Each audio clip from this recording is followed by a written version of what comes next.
கிறிஸ்துக்குள் பிரியமானவர்களே, நம்முடைய பிதாவாகிய கடவுளிடமிருந்தும் ஆண்டவராகிய இயேசு கிறிஸ்துவிடமிருந்தும் அனைவருக்கும் கிருபையும் சமாதானம் உண்டாவதாக. ஆமென். பரிசுத்த வேதாகம ஆராய்ச்சியோடக்கூடிய இந்த வெள்ளிக்கிழமை மாலை ஆராதனையிலே பங்கு பெற்றிருக்கின்ற அனைவரையும் ஆண்டவராகிய இயேசு கிறிஸ்து நாமத்தினாலே வாழ்த்துகிறேன். இந்த நாளிலே வேதாகம ஆராய்ச்சிக்கு என்று தெரிந்து கொள்ளப்பட்ட பகுதி சற்று நேரத்துக்கு முன்பதாக வாசிக்கிட்ட ஆதியாகமம் 6ஆம் அதிகாரம் வசனங்கள் 1 முதல் 8 வரை. Book of Genesis chapter 6 verses 1 to 8. இதற்கு ஒரு தலைப்பாக நான் தெரிந்து கொண்ட தலைப்பு மனிதர்களின் அக்கிரம செயல்கள், the wickedness of human. ஆண்டவரை நோக்கி வேண்டுதல் செய்வோம். என் கண்களை வெண்பெற்றுமாகி கர்த்தாவே, வாயின் வார்த்தைகளும் என்னுடைய இருதயத்தின் தியானமும் உங்களுடைய சமூகத்திலே எப்பொழுதும் திருப்தியாக இருக்கிறது. ஆமென். பிரியமானவர்களே, 3ஆம் அதிகாரத்திலிருந்து நாம் பார்க்கின்ற போது 3ஆம் அதிகாரத்துக்கு பிறகு பிசாசுடைய பெயர் வெளிவராதபடிக்கு, ஆனால் அவனுடைய கோரமான ஈன செயல்கள் மக்கள் வழியாக வந்து கடவுளுக்கு பெரிய தலைவலியை ஏற்படுத்துகின்ற காரியத்தை நாம் பார்க்கிறோம். அவனுடைய ஒழுக்கக்கேடான செயல்கள், அவர்கள் செய்கின்ற பாவங்கள், கொடூரமான பாவங்கள். அதனால கர்த்தருக்கு விரோதமாக அவர்கள் எழுப்புகின்ற காரியத்தை தான் பார்க்கிறோமே தவிர பிசாசுடைய பெயரை, சர்ப்பத்தினுடைய பெயரையும் 3ஆம் அதிகாரத்துக்குள் நாம் பார்க்கவில்லை. இல்லை. ஆனால் அவரால் தூண்டப்பட்டு கர்த்தருக்கு விரோதமாக செய்யப்படுகின்ற காரியத்தை நாம் பார்க்கிறோம். பிசாசுக்கு கை வந்த கலை என்ன என்றால், கர்த்தருக்கு பிரியமாய் மக்கள் வாழாதபடிக்கு அவர்களை தூண்டிவிட்டு அவர்கள் கர்த்தருக்கு விரோதமாக போர் தொடுக்க செய்கின்ற ஒரு மோசடி பெருவழி.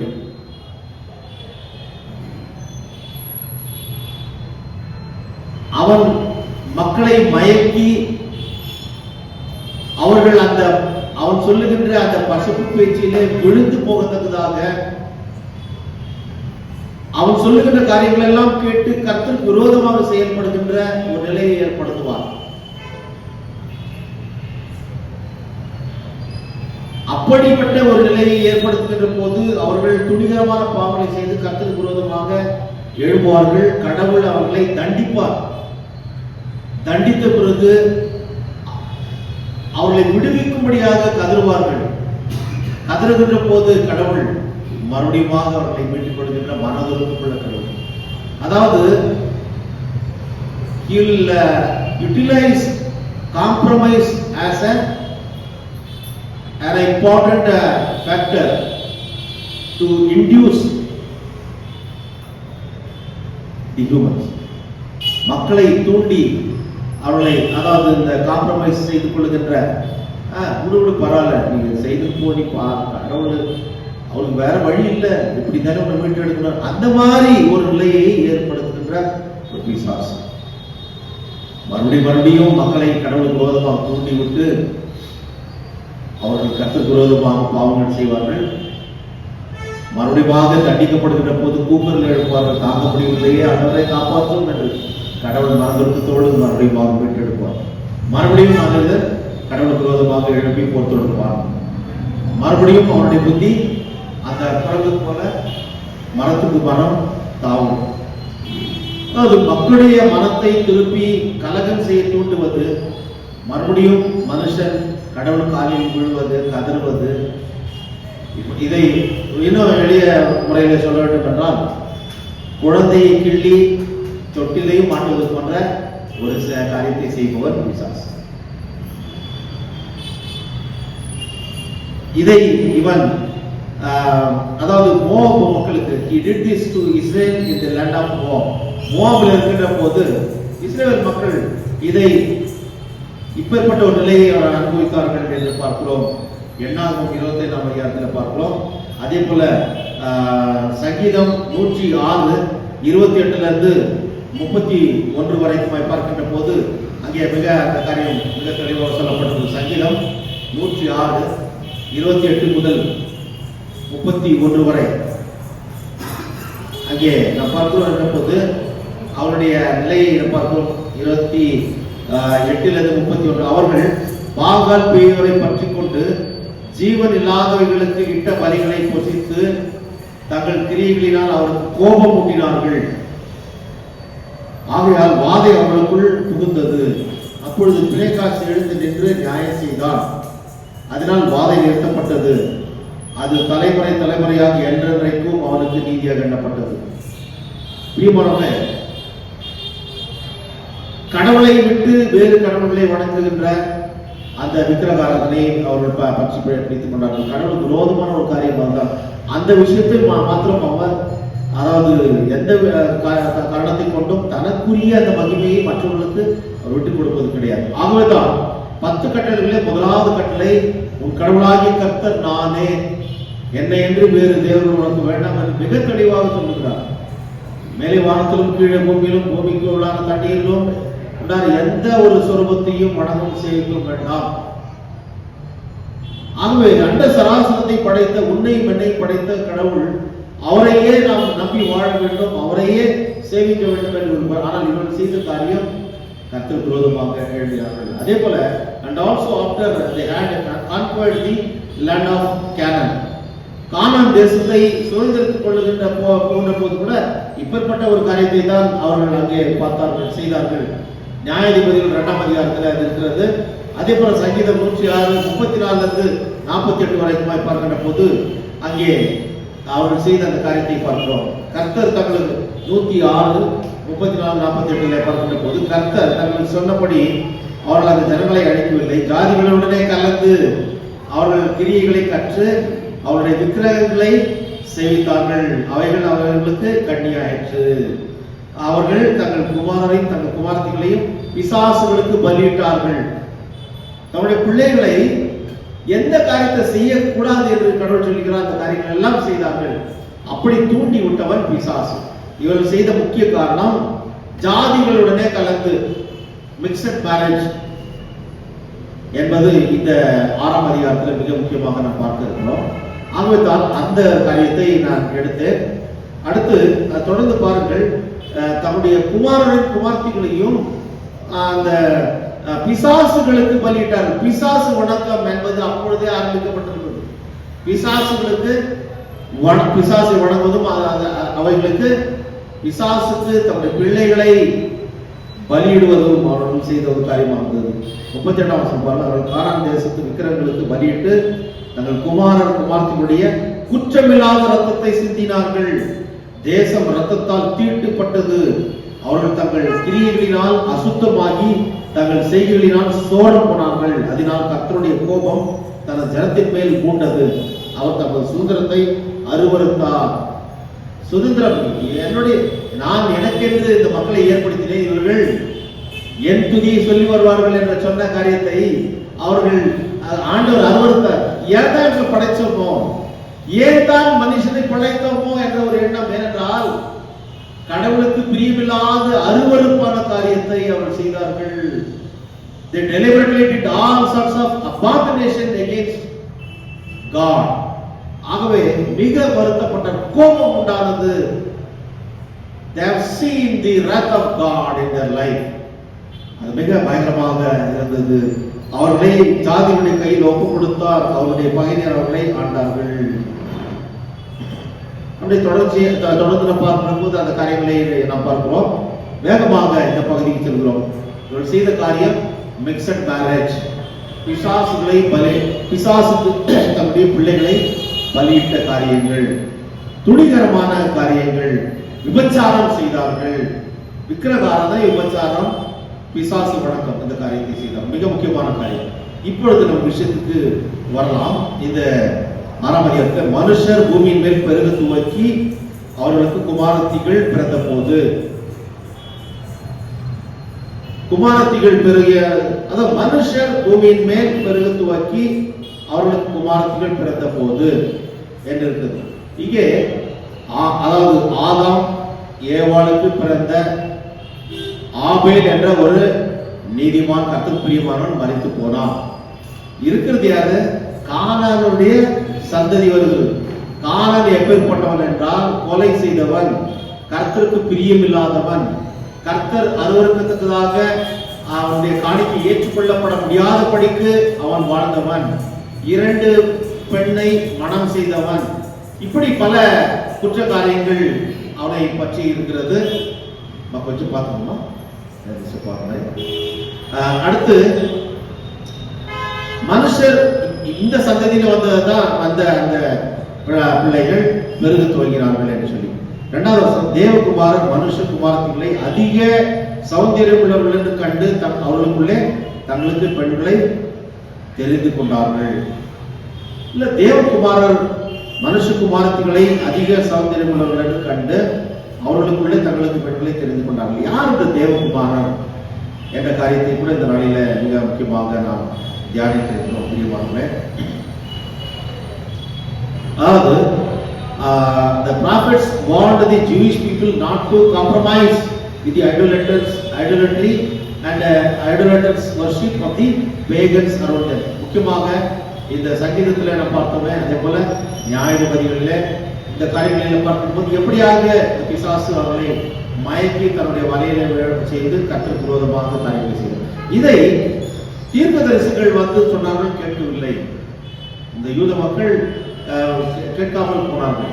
அதே போல அவர்கள் சொன்ன அந்த கூக்குரல், அந்த எச்சரிக்கும் செய்தி அவர்கள் காது கொடுத்து கேட்காதபடிக்கு their warnings were not heeded. சொல்லுகிறார், கேட்க தயாராக இல்லை. அவர் உளறாம், அவர் பைத்தியக்காரன் என்று சொல்லி. உண்மையான தேவ மனுஷர் அதை எச்சரிக்கின்ற போது அதை கேட்காமல் அந்த வாய்ப்பை அவர்கள் தவறவிட்டார்கள். கடவுள் பயம் என்பது இல்லாமல் இருந்தது. And thus the nation என்று சொல்கிற போது Israel experienced a shameful defeat at the hands of the enemies. பல சூழ்நிலைகளை பார்க்கிற போது இஸ்ரவேலும் சரி, பக்கத்தில் இன்னொரு நாடாக 2ஆக பிரிந்தது யூதாவும் சரி, தோற்று போனார்கள். அவருடைய ராஜாக்கள் பிடிக்கப்பட்டார்கள். அவருடைய ஆலயம், எருசலேம் ஆலயம், அது இடித்து தரைமட்டமாகப்பட்ட ஒரு சூழ்நிலை எல்லாம் பார்க்கிறோம். வீதியெல்லாம், ஊரெல்லாம் எரித்து தீ வைத்து கொளுத்தினார்கள். இருக்கின்ற மக்களை எல்லாம் கடத்தி கொண்டு ஈராக்கு, அதாவது பாபிலோனுக்கு சென்றார்கள். இன்னொரு பக்கம் பார்க்கின்ற போது இப்பேற்பட்ட ஒரு நிலை தொடர்ச்சியாக பல்வேறு காரியங்களிலே இவர்கள் பாதிக்கப்பட்டார்கள். காரணம், கர்த்தருக்கு பிரியமாய் நடந்து கொள்ளாதபடிக்கு ஒரு இதை இந்த 6ஆம் அதிகாரத்தில் நாம் பார்க்கின்ற போது என்னதான் இந்த பிசாசு செய்து இவர்களை முறியடிக்கிறான் என்று சொல்லி நாம் பார்க்கின்ற போது 4 விஷயங்களை இங்கே நாம் முக்கியமாக பார்க்கிறோம். முதலாவதாக இந்த தேவகுமாரர்கள் என்று சொல்லுறதுல 2வது தேவகுமாரன் மிக முக்கியமானது. அப்போ தேவகுமாரன் அப்போ நம்மள யாரு என்ற ஒரு எண்ணம் இங்கே இந்த பகுதியில் பார்க்கின்ற போது ஆதாமுக்கும் ஏவாளுக்கும் 2 பிள்ளைகள் பிறந்தார்கள். அதிலே இவன் இறந்து போனான். ஆபேல் இறந்து போனான். அவனை கொண்டு போட்டான். காயின் மூலமாக இந்த சந்ததியை பெறுகிறது. அதன் பிறகு சேத் என்ற இன்னொரு பிள்ளையை கடவுள் கொடுக்கிறார். சேத் என்று பார்க்கின்ற போது அவன் அதாவது இந்த காட்லி lineage என்று வருகிறது. இது ஒரு விதமான விளக்கம். சோ இந்த பிசாசு என்ன பண்ணுகிறான், இந்த காட்லி lineage, அதாவது கடவுளுக்கு பிரியமாய் நடக்கின்ற சேத்துடைய அந்த மக்கள், அவர்களை தேவகுமாரர்கள் என்று இங்கே சொல்கிறார்கள். வேத வல்லுநர்கள் சொல்லுகின்ற போது they are the sons of God என்று சொல்லி, godly lineage of Seth. They had a marriage with mixed marriage with the ungodly lineage of Cain என்று சொல்லி. ungodly lineage என்றால் கடவுளுக்கு பிரியமில்லாத ஒரு சந்ததி, காயினுடைய சந்ததியினுடைய குமாரத்திகளோடு அவர்கள் உறவு வைத்துக் கொள்கிறார்கள். இது ஒரு விதமான ஒரு விளக்கம். அவர்கள் டாட்டர்ஸ் ஆஃப் தி மென் என்று சொல்லி, மனுஷர் குமாரத்திகள் என்று சொல்லி, தேவகுமாரன் மனுஷ குமாரத்திகளை அவர்கள் திருமணம் செய்து கொண்டார்கள். இது மாத்திரமல்ல, செய்து கொண்டு and they abandoned their devotion to the Lord. இப்படி செய்து கொண்டதனால கர்த்தருக்கு பிரியமா நடக்காமல் கர்த்தருக்கு விரோதமாக நடக்கின்ற ஒரு காரியத்தில் இவர்கள் இறங்கினார்கள். அதை தான் இன்றைக்கு இப்போ நம்ம வாசித்த அந்த பகுதியில் கூட பார்த்தோம். அதாவது வீட்டில் நீங்க போய் படிச்சு பாருங்க. நீதி அதாவது நியாயாதிபதிகள் 2ஆம் அதிகாரம், அதே போல சங்கீதம் 106 34-48 வரைக்கும் அவர் செய்த அந்த அக்கிரமான செய்கைகள் இதுதான். கர்த்தரை மறந்து போனார்கள். So it signifies a moral decline rather than the literal fallen angels. இவர்கள் அதாவது இந்த godly lineage என்று சொல்லுகின்ற போது அதாவது பிசாசுடைய நோக்கம் மனிதனை அலைக்கழித்து அவருடைய ஆளுகைக்கு அடிப்படைந்தவர்களாக, அதாவது பிசாசுடைய ஆளுகைக்கு இவர்கள் அடிப்படைந்தவர்களாக இருக்க வேண்டும் என்று சொல்லி விரும்புவார். அது மாத்திரமல்ல, ஒரு சில உதாரணம் சொல்கிறேன். உலகத்திற்கு அவர்கள் உலக சிநேகம் மிக முக்கியமானது என்று சொல்லி அவர்களை தூண்டி விடுவார். அதைத்தான் யாக்கோபு 4:4 நாம் பார்க்கிறோம். Be friendly with the world. ஆனால் உலகையும் அது உள்ளவே நம்பாதீர்கள் தான் கடவுள் சொன்னார். ஏன்னா அது அழிவுக்குரியது. ஆனால் பிசாசு அதை தான் நம்ம சொல்லுவார். ஏனென்றால் இப்பிரபஞ்சத்தின் தேவன் பிசாசு. அடுத்ததாக லவ் த வேர்ல்ட், உலகத்தில் அன்பு கூறுதல். அது 1 யோவான் 2:15-17. உலகத்தில் அன்பு கூர்ந்து ஒன்றும் பிரயோஜனம். ஆனால் கடவுள் இந்த உலகத்தில அன்பு கூர்ந்து நம்ம எல்லாரையும் மீட்டு வந்தார்.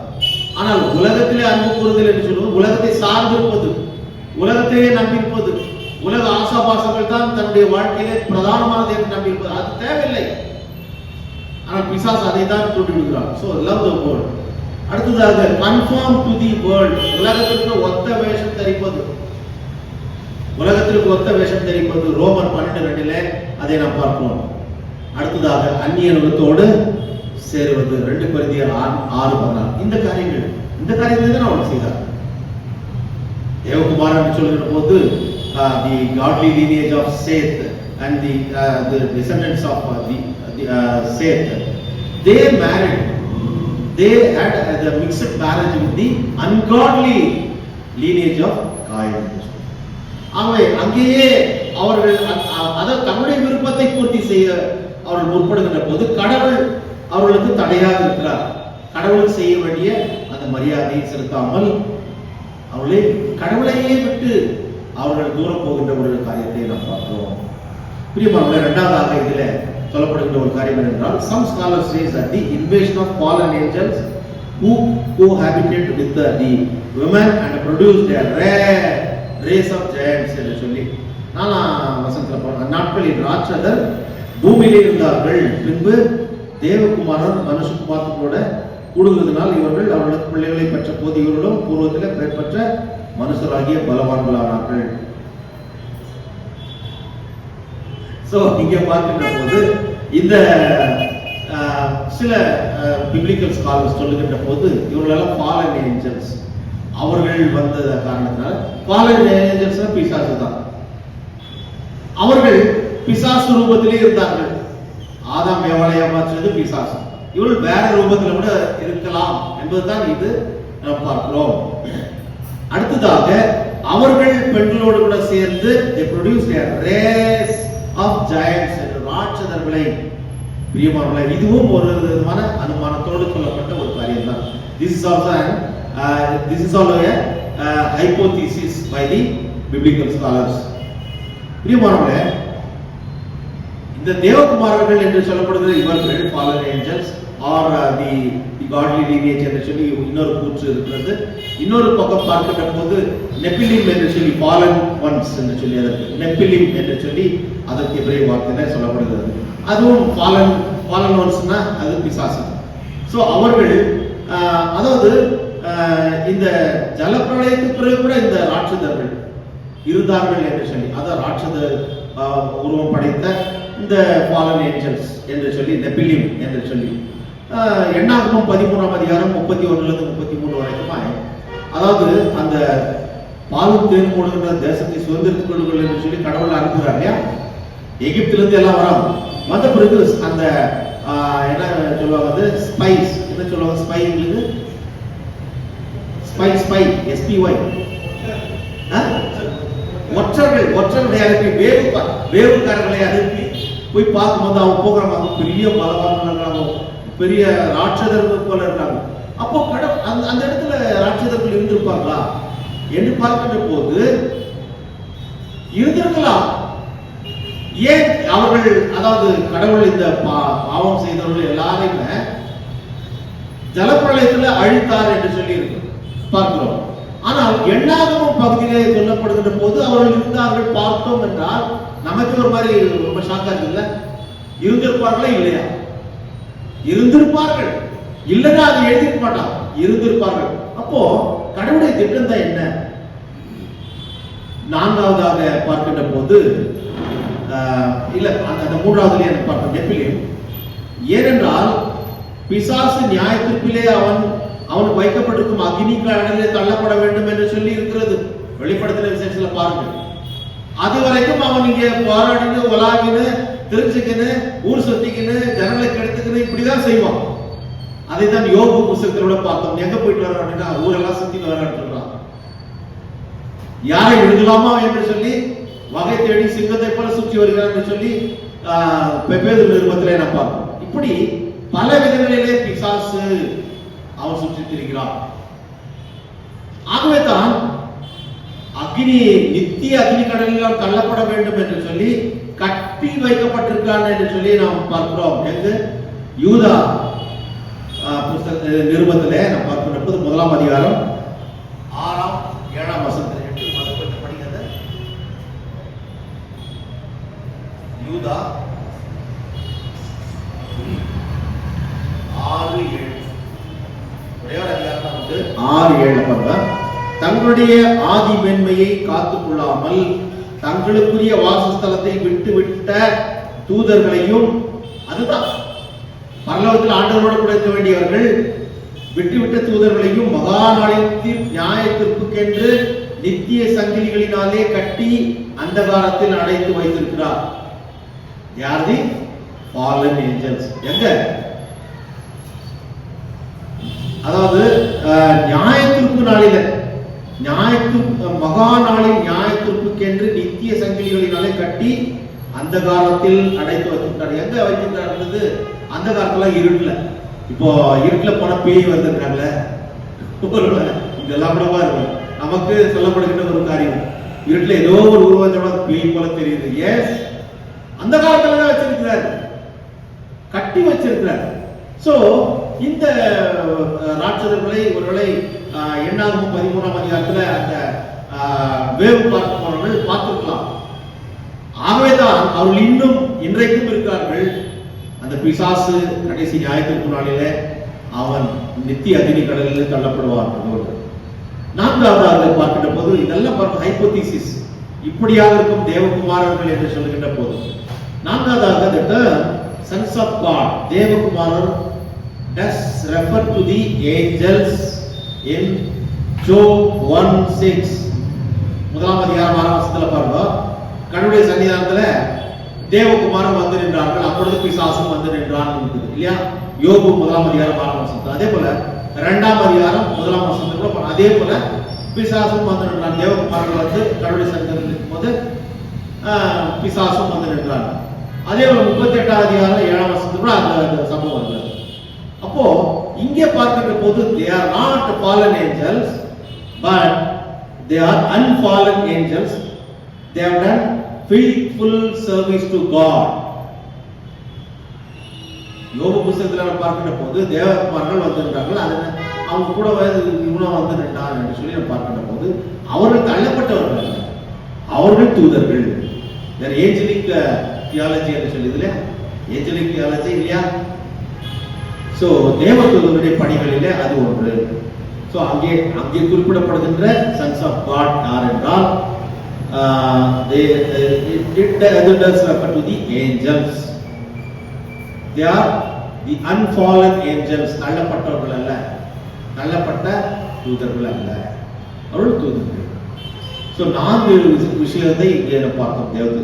அதாவது தேவகுமாரர், ராட்சதர், இவர்கள் செய்த காரியம் என்ன? முக்கியமாக 2ஆம் வசனத்துல மனுஷகுமாரத்துல அதிக சௌந்தரியம் உள்ளவர்கள் என்று சொல்லி, பெண்கள் என்றாலே அழகு என்றுதான் அர்த்தம் இல்லையா? ஒத்துக்கிறீங்களா? பெண்களை கேட்டாக்கா அதுல என்ன சந்தேகம் இல்லையா? அதாவது அழகு என்றாலே பெண்ணை தான் சொல்வார்கள், கல்யாணம் சொல்லுவாங்க. அழகுக்கு மறுபெயர் பெண்ணா. அடுத்து அல்லி மலருக்கு மறுபெயர் கண்ணா என்று சொல்லி, தமிழுக்கு மறுபெயர் அமுதா என்று சொல்லி. அதாவது தமிழ் என்றால் அமிர்தனும் இனிமையானது தமிழ் மொழி. இது போல கவிஞர்கள் கூட அதை வர்ணிக்கின்ற போது பெண்கள் என்றால் அழகுன பெண்ணு தான். அவருடைய கண்ணை அல்லி மலருக்கு ஒப்புடுவார். அல்லி மலருக்கு மறுபெயர் கண்ணா. இதெல்லாம் சொல்றது வந்து ஒரு கவிஞர் எழுது.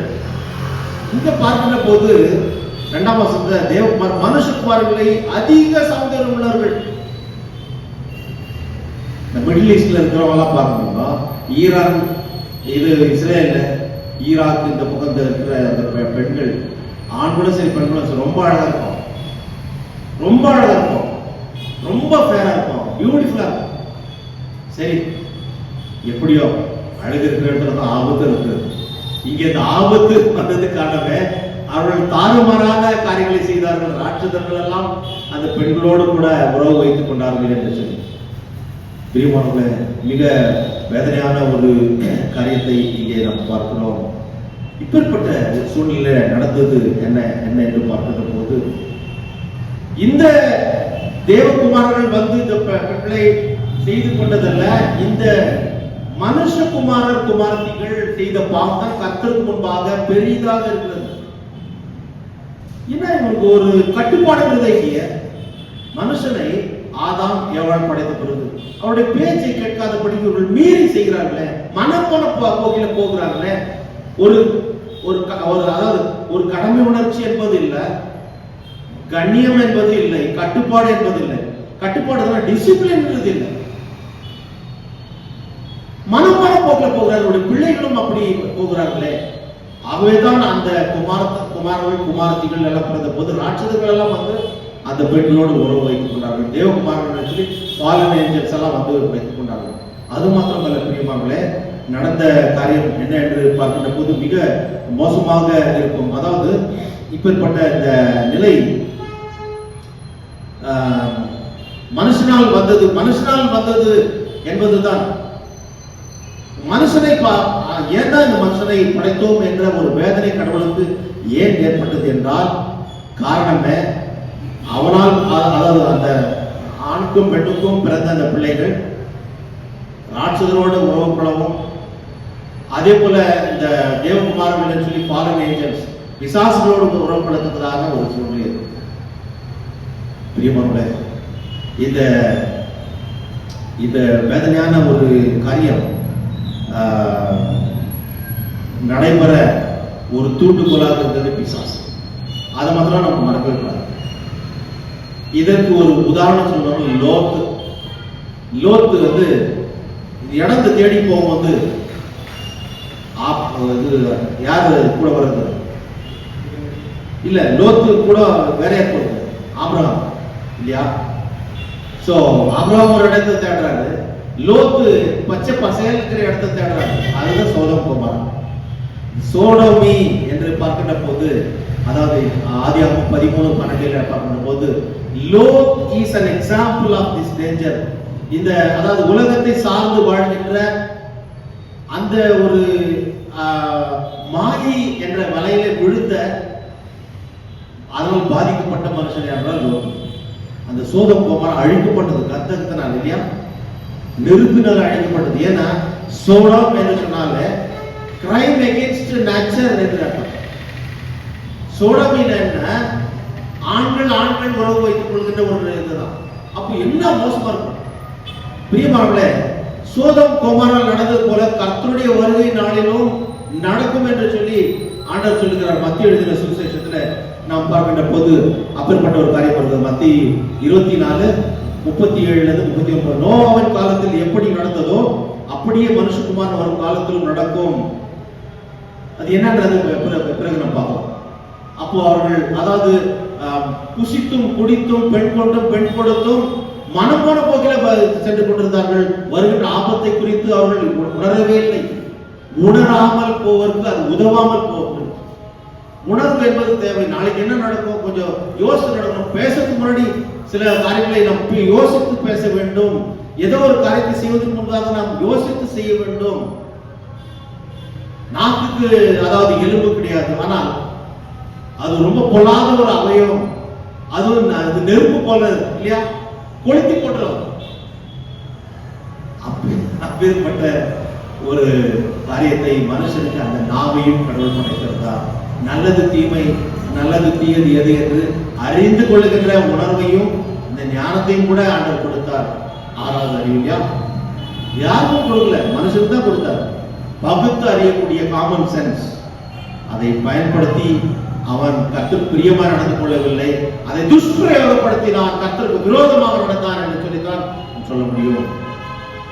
The uniqueness of Genesis 6:1-8 is nothing but the widespread wickedness and the deliberate sin of humankind rather than the ruthless nature and act of the sons of God.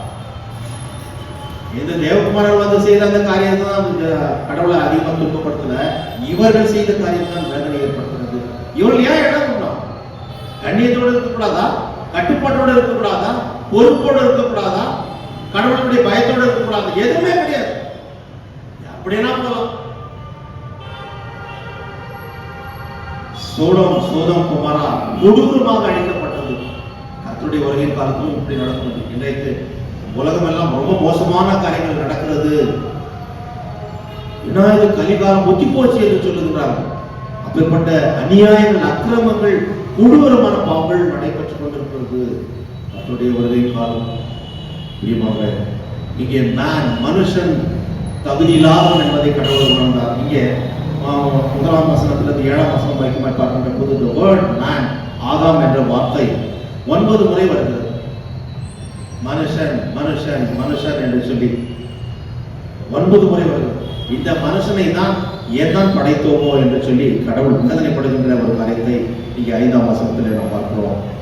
மனுஷனுடைய அக்கிரமம் பூமியிலே பெறுகிறது என்றும் அவன் இருதயத்து நினைவுகளின் தோற்றம் எல்லாம் நித்தமும் பொல்லாததே என்று கர்த்தர் கண்டு, இவங்க அந்த மாதிரி எல்லாத்துக்கும் இடம் கொடுத்ததுனாலதான் ராட்சதர் வரலாம், பலசாலி ரொம்ப மோசமான. இப்போ இந்த டிவிகள் எல்லாம் பார்க்கலாம், ஹல்க்குன்னு சொல்ல பெரிய பெரிய உருவம் படைத்தவங்க அது போல இருந்திருப்பான். நீ மனுஷன் மனுஷி என்று சொல்லி கடவுள் வந்து ஒருவனுக்கு ஒருத்தி என்று சொல்லி அழகா இருப்பாங்க. ஆனால் தகாத கர்த்தருக்கு பிரியமில்லாத காயனுடைய ஒரு சந்ததி அவன் 2 மனைவி கர்த்தருக்கு விரோதமான காரியத்தை செய்தவன், கொலை செய்தவன், அருவருக்கத்தக்க காரியங்களை செய்தவன். அவனுடைய சந்ததி எப்படி இருக்கு கொஞ்சம் யோசிப்பார். அப்படிப்பட்ட ஒரு சூழ்நிலையில் இந்த மனுஷன் அவனுடைய நினைவின் தோற்றம் எல்லாம் நித்தமும் பொல்லாததே. எப்ப நினைச்சாலையும் அவன் இருதயத்தின் தோற்றம் என்றால் இங்க நம்ம என்ன நினைக்கிறோமா, இருதயத்தின் நினைவு இங்க நமக்கு வருது. இங்க இருக்க நம்ம யோசிக்கிறது வந்து என்னன்னா, இங்க வருது வந்துட்டு இங்க வந்து படம் ஓடுற மாதிரி தெரியும், படம் ஓடுற மாதிரி தெரியும். ஏதோ ஒரு நல்லதுன்னு நினைச்சு பாருங்க, அப்படியே நம்ம அவ்வளவு ஒரு மிரதி நம்மளுக்கு தெரியாது. என்ன சார் அதுதான். ஆனா அப்படி நினைக்கிற காரியம் எல்லாமே தவறாக இருக்கிறது, நித்தமும் பொல்லாதது. அவன் இருதயத்தின் நினைவின் தோற்றம், அந்த ஒரு ஸ்கிரீன் போல டிவியில வர மாதிரி வருது, அது எல்லாமே கெட்டதாக இருக்கிறது என்று கர்த்தர் கண்டு 6ஆம் வசனம், தாம் பூமியில மனுஷனை உண்டாக்கினதற்காக கர்த்தர் மனஸ்தாபப்பட்டார். அது அவர் இருதயத்துக்கு விசனமா இருந்தது. பிரியமானவர்களே, it grieved him to his heart, it grieved God. அவருக்கு வேதனை ஏற்படுத்தின காரியம் என்ன என்றால், மனுஷனை படைத்ததற்காக தான் அவர் விசனப்பட்டார். ஏன் தான் இந்த மனுஷனை படைச்சு ஒரு குற்றமா தெரியலையே அப்படி. ஏன்னா மனுஷன் தான் கர்த்தருக்கு விரோதமா வேற எதுவுமே செய்யல. பிரியமானவர்களே, so the unique thing that we see here is not the sons of God and their acts, but the widespread wickedness of human. மனுஷனுடைய இந்த அதாவது மனிதனிடம் அதாவது மலிந்து கிடக்கின்ற பரவலான அக்கிரம செயல்கள், இதை பார்த்துதான் ஒரு தீர்ப்பு ஆண்டவர் கொடுக்கிறார். 5ஆம் வசனத்துல இந்த மனுஷனை ஏன் படைத்தோமோ என்று சொல்லி அவர் பண்ணி கடைசியாக பார்த்த போது, அப்பொழுது கர்த்தர், நான் சிருஷ்டித்த மனுஷனை பூமியின் மேல் வைக்காமல் மனுஷன் முதல் கொண்டு மிருகங்கள், ஊரும் பிராணிகள், ஆகாய பறவைகள் பரியந்தமும் உண்டாயிருக்கிறவர்களை நிக்கிரகம் பண்ணுவேன். நான் அவர்களை உண்டாக்கினது எனக்கு மனஸ்தாபம் இருக்கிறது என்றார். அவர்களை உண்டாக்கினது எனக்கு மனஸ்தாபமா இருக்குது. மனுஷன் செய்த பாவமா மாத்திரம் இல்ல, இவர்கள் மனுஷன் செய்த நிமித்தமாக மற்ற எல்லாவற்றையும் கூட கடவுள் அழித்து போட்டார்.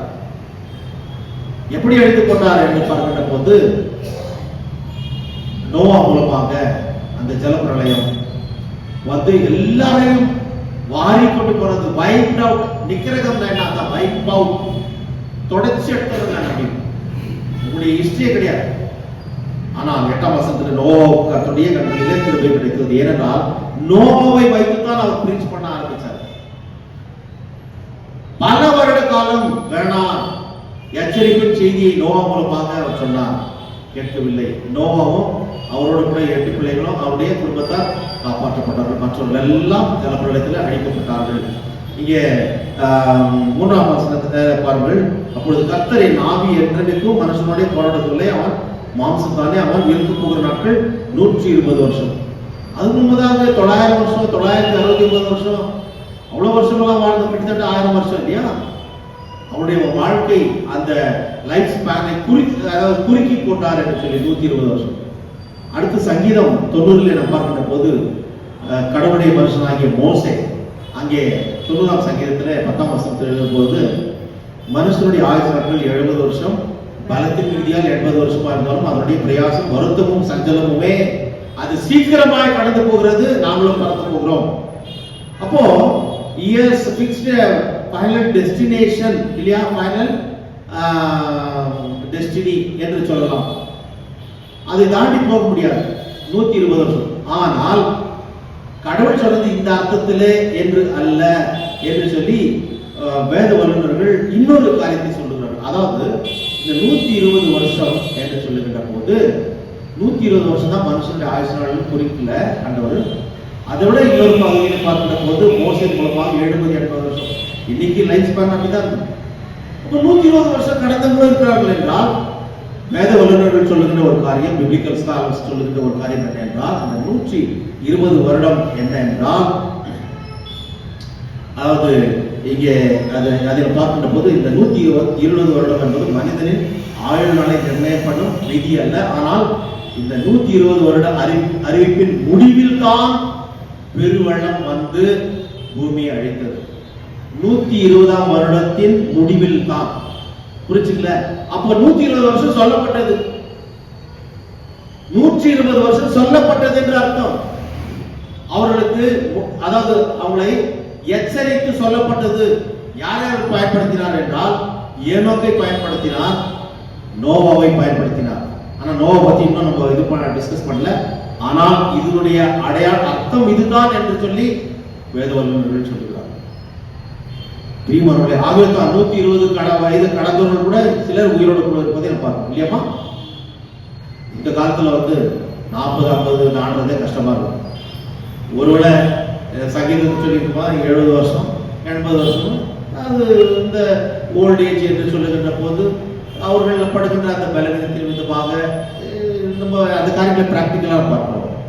சரி, எவ்வளவுதான் வாழ்ந்தாலும் கூட கடவுள் இந்த மனுஷனை ஏன் படைத்தோமோ என்று மிகுந்த வேதனைப்பட்டார். ஏனென்றால் அவருடைய இருதயத்தின் நினைவு தோற்றங்களும் நித்தமும் பொல்லாததே என்று கண்டு இவரை ஏன் தான் படைத்தோமோ என்று சொல்லி, ஆகவே இவருடைய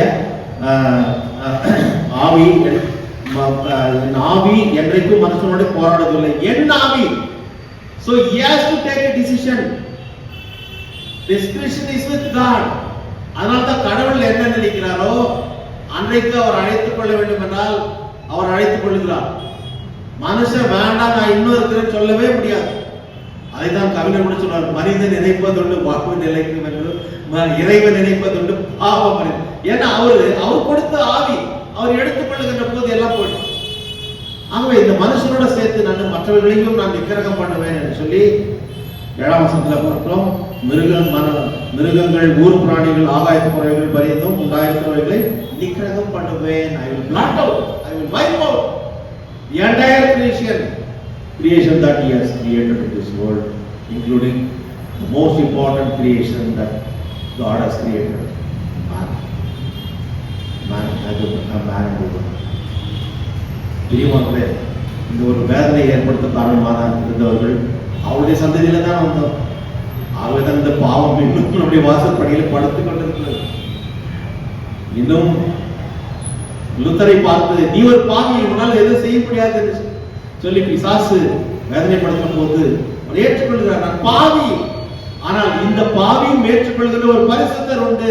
இயேசு கிறிஸ்துவினுடைய ரத்தம் சகல பாவங்களை நீக்கி நம்மை சுத்திகரிக்கிறது என்று சொல்லி எழுது என்று சொல்லி சொன்னபோது பிசாசு ஓடி போனான் என்று சொல்லி மார்ட்டின் லூத்தர் சாஸ்திரியார் தன்னுடைய சொந்த அனுபவத்தை அவர் பகிர்ந்து கொள்கிறார். பிசாசு வந்து ரொம்பவும் தொல்லப்படுத்துவாங்க. நீ யோகியமா, நீ இது சீர்திருத்தம் பண்ண போறியா, நீ என்ன அப்படி சீர்திருத்தம் பண்ண போற? அப்போ அவர் சொல்லிக்கிறார், நான் பாவி, ஒத்துக்கிறேன். அதுக்கு கீழே இதெல்லாம் பாரு, நீ எவ்வளவு பாவம் செய்துக்கிறேன்னு அவன் எழுதி லிஸ்ட் போட்டு வந்து இவ்வளவு பாவம் செய்துக்கிறேன், நீ தகுதி இல்லாத. அப்ப அது கீழே நீ ஒரு கோடு போட்டு எழுது, இயேசு கிறிஸ்துவின் ரத்தம் சகல பாவங்களையும் நீக்கி நம்மை சுத்திகரிக்கிறது, அவராலே மீட்கப்பட்டவன். அவர்தான் கடவுள் அவரை எடுத்து பயன்படுத்தினார். So he was a prayer warrior. ஒரு நாளைக்கு 4 மணி நேரம் ஜெபிக்கின்ற ஒரு ஜெபம். ஆகவே பிரியமானவர்களே, தகுதியற்ற நம்மையும் எடுத்து பயன்படுத்துகிற தெய்வம் அவர் சொல்ல ஆகும், அவர் கட்டளை இருக்கும். இப்பேற்பட்ட நிலையில்லாத இந்த உலகத்துல நிலையற்ற மனுஷனை நித்திய வாழ்வுக்கென்று அழைத்து செல்ல அவர் சித்தம் கொண்டார். ஆகவே அது சாத்தியமானது யார் மூலமாக என்றால் நோவாவின் மூலமாக. நோவாவுக்கு கர்த்தருடைய கண்களிலே கிருபை கிடைத்தது. அவர் பிரியமா நடந்து கொண்டார், கர்த்தருடைய வார்த்தை கேட்டார். போய் சொல்லிருந்தோம், போய் சொல்லின்னு வந்தார். எனக்கும் சொல்லும் போது போய் சொல்லின்னு வந்தார். எல்லா காரியத்தையும் செய்தார்கள். ஆகவே அவர்கள் மீட்கப்பட்டார்கள், காக்கப்பட்டார்கள், மற்றவர்கள் எல்லாம் அழிக்கப்பட்டார்கள். இன்றைக்கு நியாயத்திற்கு நாள் வரப்போகிறது. பிரியமானவர்களே, அதிலே நாம் கர்த்தருக்கு முன்பாக கர்த்தரோடு கூட நாம் எடுத்துக்கொள்ளப்பட்டு நித்திய வாழ்வில் பங்கடைவோமா அல்லது கைவிடப்படுவோமா? அவருடைய பிள்ளைகளாய் ஞானஸ்நானத்தின் மூலமாக முத்திரிக்கப்பட்டவர்கள் அவருக்கு ஏற்ற சாட்சிகளாக அவருக்கு பிரியமான அவருக்கு கீழ்ப்படிந்து நடக்க நம்ம ஒப்புக்கொடுப்போம். கர்த்தத்தாமே வார்த்தைகளின் மூலமாக நம்மை பலப்படுத்தி ஆசீர்வதித்து காப்பாராக. அவன் எல்லாவற்றுக்கும் மேலான தெய்வீக சமாதானம் இந்த இருதயங்களையும் சிந்தனைகளையும் கிறிஸ்து இயேசுக்குள்ளாக நம்மை பலப்படுத்தி காப்பாராக. ஆமென்.